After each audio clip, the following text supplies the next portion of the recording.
पति और पत्नी का रिश्ता भरोसे और विश्वास का होता है और जिस दिन किसी एक के द्वारा भरोसा और विश्वास टूटता है उस दिन कई लोगों की जिंदगियों पर इसका प्रभाव पड़ता है। आज की कहानी में भी बिल्कुल ऐसे ही होता है, जिसकी वजह से एक व्यक्ति हमेशा हमेशा के लिए इस दुनिया को छोड़कर चला जाता है। साथ ही कई लोग सलाखों के पीछे चले जाते हैं। वाकई में दोस्तों, आज की कहानी आपको भी सोचने और समझने पर मजबूर कर देने वाली है। नमस्कार, सलाम, सत श्री अकाल। मैं रजनीश और आप देख रहे हैं माही न्यूज। आज की जो सच्ची घटना मैं आपको सुनाने वाला हूँ, दरअसल यह घटना है कर्नाटक के बेलगांव जिले की। बेलगांव का एक शहर पड़ता है महेर और इसी महेर की रहने वाली कल्पना बसु। कल्पना, जिसकी उम्र है लगभग 31 साल के आसपास। दरअसल कल्पना के पिता जब वो काफी छोटी होती है तभी इस दुनिया को छोड़कर चले जाते हैं। कल्पना की माँ, जो बेहद ही गरीब परिवार से है, बड़ी मुश्किल से अपने बच्चों की परवरिश करती है। गरीबी होने की वजह से कल्पना की पढ़ाई भी नहीं हो पाती है। कल्पना भले ही गरीब परिवार से है पर देखने में बेहद ही खूबसूरत है। लेकिन कल्पना जब जवानी के दहलीज पर कदम रखती है कि शादी प्रकाश बसु से हो जाती है। प्रकाश, जिसकी उम्र है लगभग 35 साल के आसपास, जो उसी के इलाके का रहने वाला होता है।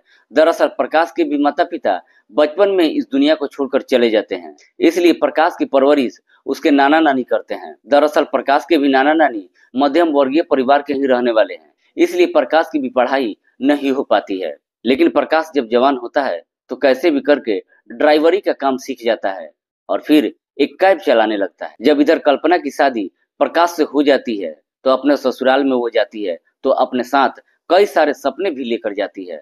कल्पना ही भले गरीब परिवार की लड़की है, लेकिन उसके सपने काफी बड़े हैं।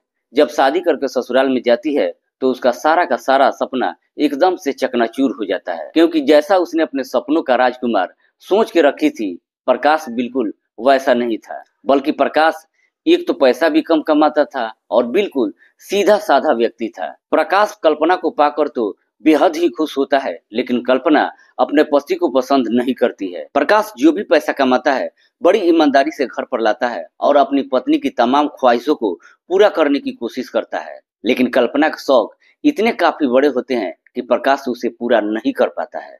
कल्पना को समझ में नहीं आता है कि वह अपने पति के साथ रहे या फिर उसे छोड़ दे। घर की माली हालत को देखते हुए आखिरकार कल्पना प्रकाश के साथ रहने लगती है। धीरे धीरे जब समय गुजरता है तो समय के साथ कल्पना 2 बच्चों की माँ भी बन जाती है।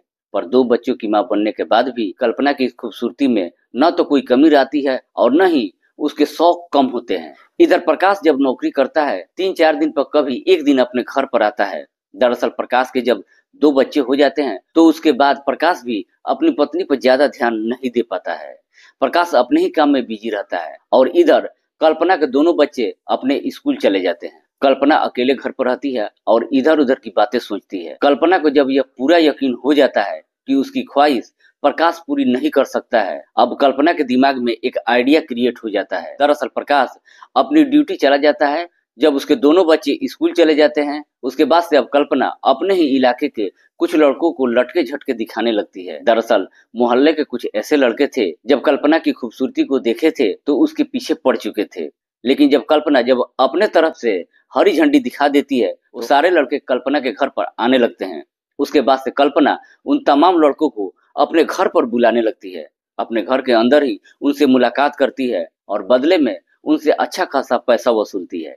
जब इस तरह का सिलसिला शुरू हो जाता है तो कुछ ही महीनों में कल्पना इतना अच्छा खासा पैसा कमा लेती है कि अपने घर में महंगी महंगी सामान भी खरीद कर लाने लगती है। लेकिन जब महंगे सामान खरीद कर घर में लेकर वो आती है तो उसे देखने के बाद प्रकाश को भी समझने में ज्यादा देर नहीं लगता है कि उसकी पत्नी आखिर कौन सा गुल खिला रही है। दरअसल कल्पना का जब कई सारे लड़कों के साथ में इस तरह का रिश्ता कायम हो जाता है तो इस बात की जानकारी आस पड़ोस के लोगों को भी मालूम चल जाता है और कुछ पड़ोसी इस बात की शिकायत प्रकाश से भी कर देते हैं। प्रकाश जब एक दिन अपने घर पर पहुंचता है, इस बारे में अपनी पत्नी से पूछताछ करता है तो कल्पना अपने पति की शिकायत सुनने की बजाय उसके ऊपर ही भड़क जाती है।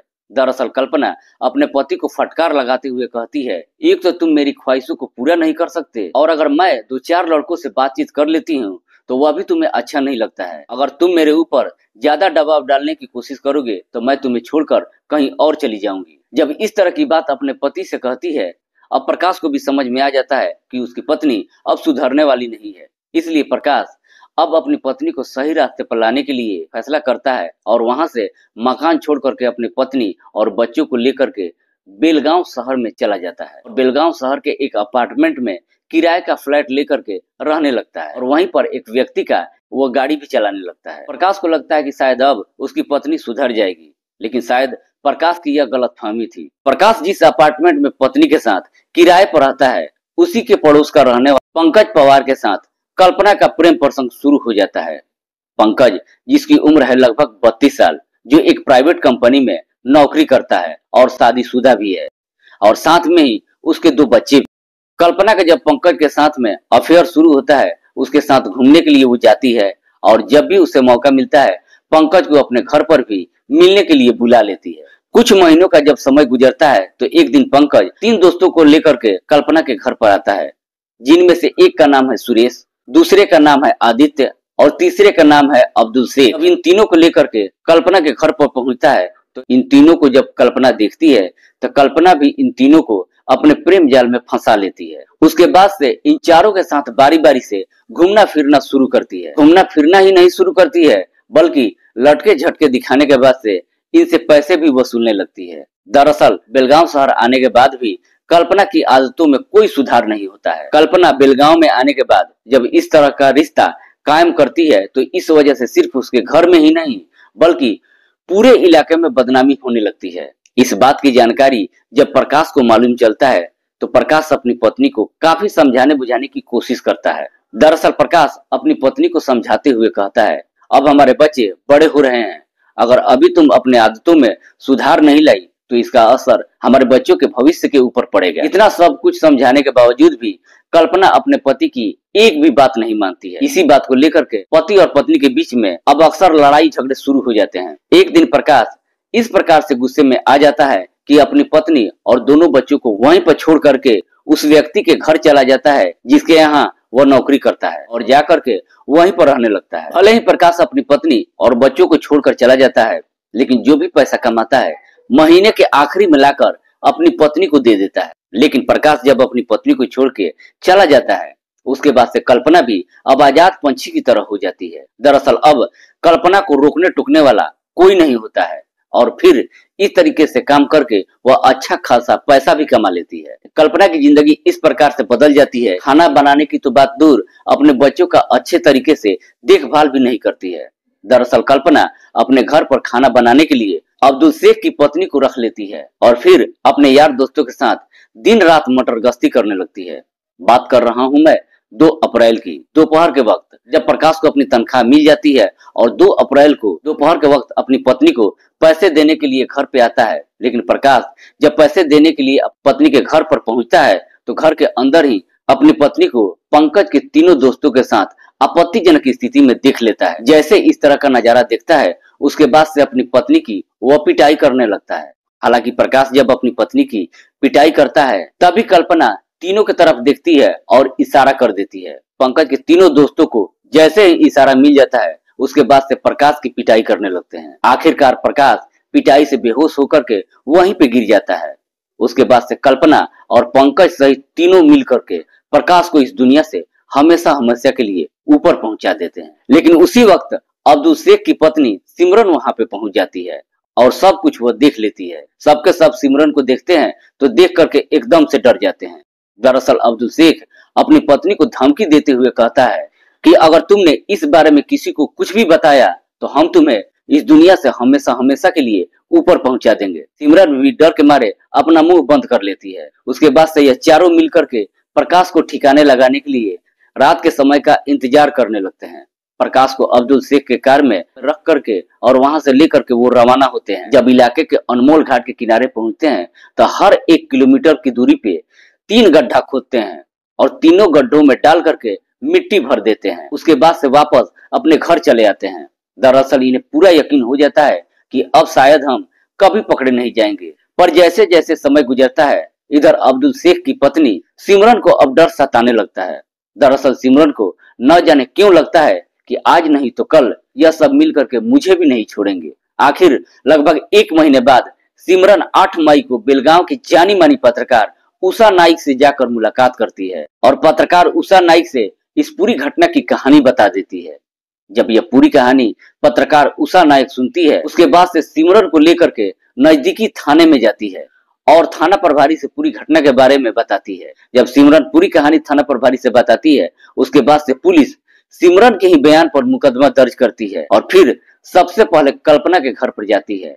पुलिस जब कल्पना को गिरफ्तार करके थाने पर लेकर आती है और जब उससे पति प्रकाश के बारे में पूछताछ करती है, तो कल्पना इधर उधर की बातें बनाने लगती है। चूंकि पुलिस पहले से ही अस्वस्थ हो चुकी थी, इसलिए पुलिस जब कल्पना के ऊपर दबाव डालना शुरू करती है, तो आखिरकार कल्पना मजबूर होकर अपनी सारी सच्चाई को कबूल कर लेती है और फिर पंकज के तीनों दोस्तों का नाम बता देती है। जैसे ही तीनों का नाम ले लेती है, उसके बाद से पुलिस भी इन तीनों के घर पे जाती है और वहां से गिरफ्तार कर लेती है। पुलिस उसके बाद से इन्हें लेकर के इनके बताए हुए जगह पर जाती है और जब इनके बताए हुए जगह पर गड्ढे खोदती है, आखिरकार उन गड्ढों के अंदर से प्रकाश के कंकाल को बरामद कर लेती है। हालांकि पुलिस जब इसका डीएनए जांच करवाती है, तो यह क्लियर हो जाता है कि मरने वाला कोई और नहीं बल्कि प्रकाश ही था। डीएनए रिपोर्ट जब क्लियर हो जाता है, उसके बाद से पुलिस इन सबको अपने हिरासत में लेने के बाद जिला अदालत में पेश करती है, जहां से इन सबको जेल भेज देती है। दोस्तों, सिमरन के हिम्मत, सूझबूझ और सक्रियता के कारण आखिर प्रकाश को इंसाफ मिल जाता है और उसकी कलयुगी पत्नी कल्पना के सारे अरमानों पर पानी फिर जाता है। दोस्तों, इस पूरी घटना के बारे में आप क्या सोचते हैं? आपकी क्या राय है? आप अपनी राय हमें कमेंट बॉक्स में जरूर दीजिएगा। फिर हाजिर होंगे एक नई कहानी के साथ। तब तक के लिए जय हिंद, जय भारत।